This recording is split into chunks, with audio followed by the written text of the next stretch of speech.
soit sur vous tous. Au nom de Dieu Tout-Puissant et de nos ancêtres méritants, je vous adresse mes plus profondes salutations. Je remercie les officiels russes pour leur invitation et pour l'organisation de cet événement.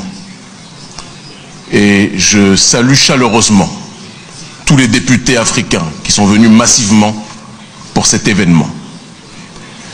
Je vais essayer d'aller droit au but, comme à mon habitude, au nom de tous ceux qui nous suivent, au nom de tous les Africains qui se reconnaissent en notre parole. La thématique d'aujourd'hui est le néocolonialisme de l'Occident, comment empêcher l'histoire de se répéter. Je ne vais pas vous cacher que l'énoncé du thème me paraît très restrictif, puisque lorsque l'on parle de néocolonialisme, on ne peut pas le limiter à une seule zone géographique. Le néocolonialisme est un problème mondial.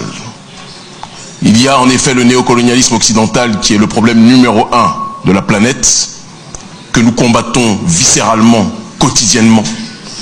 Mais il y a aussi parfois d'autres néocolonialismes dont on ne parle pas assez et qui sont pour nous autres Africains souverainistes tout aussi problématiques.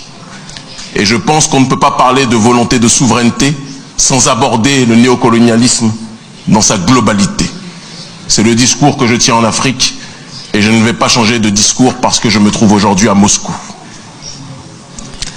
On ne peut pas parler de cette thématique de comment lutter contre le néocolonialisme sans contextualiser au XXIe siècle l'époque, la période dans laquelle nous vivons, sans parler du système globaliste que nous connaissons.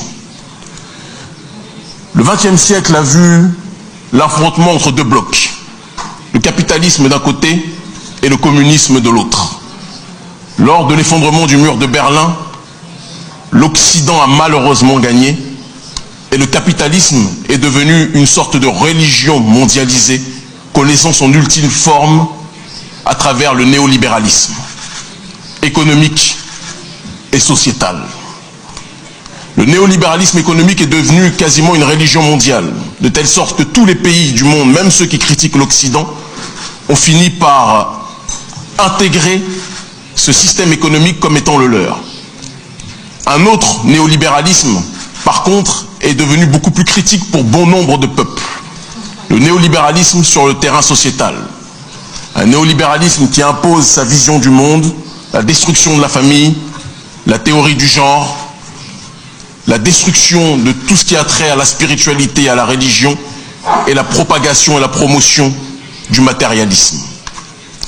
Face à cette arrogance occidentale matérialisée et illustrée par ce courant, beaucoup de pays ont décidé de se lever pour résister à l'arrogance du monde unipolaire occidental.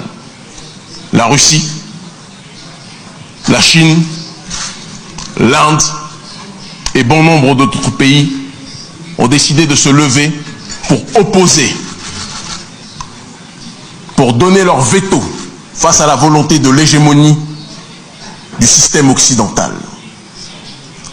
Et c'est donc au milieu de ces deux blocs, de ces deux pôles, l'Occident d'un côté, qui veut un monde unipolaire, et les autres pays tels que la Russie, la Chine, la Turquie, mais aussi l'Iran, qui veulent un monde multipolaire, que la guerre des mondes se déroule.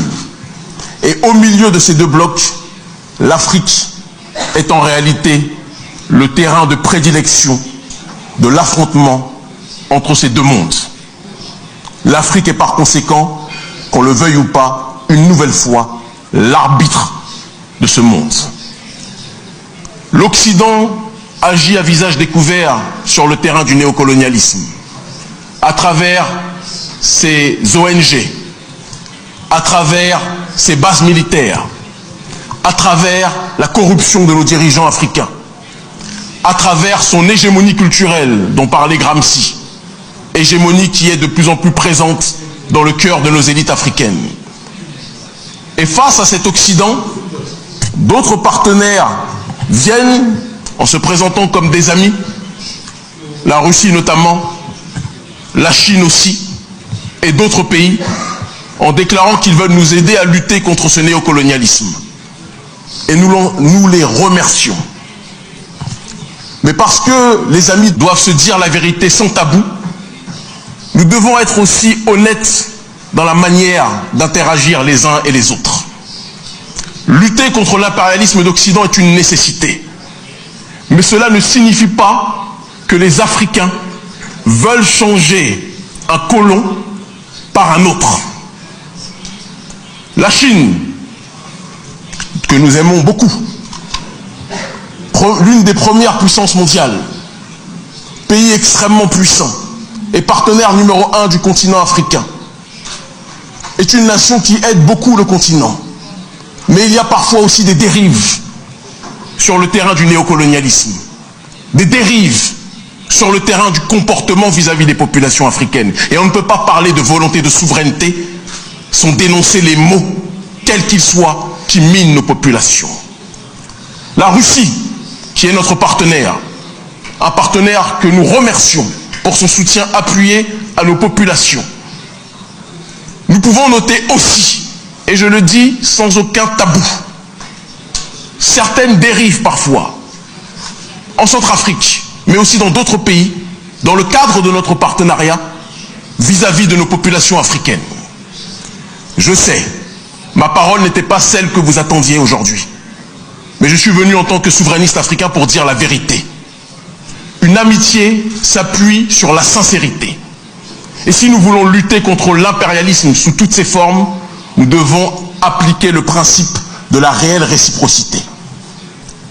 Les représentants et les ressortissants africains qui vivent dans les pays de nos partenaires qui s'opposent à l'hégémonie d'Occident connaissent parfois un certain nombre de difficultés, parfois de discrimination, parfois d'exclusion au sein des pays qui se disent être nos pays partenaires. Nous ne pouvons pas pointer du doigt l'arrogance occidentale si nous ne corrigeons pas les problèmes qui existent sur ces réalités.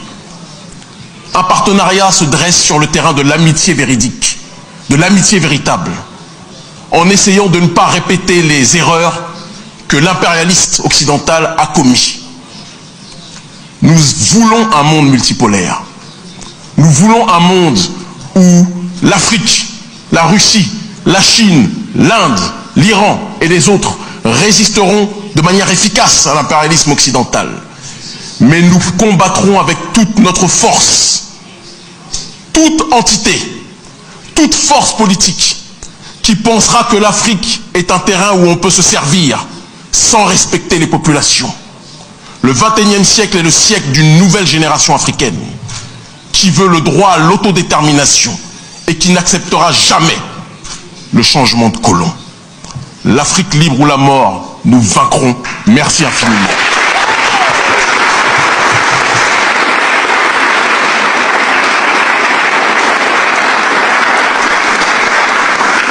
Большое спасибо, merci beaucoup. Merci, Monsieur Kimi Seba.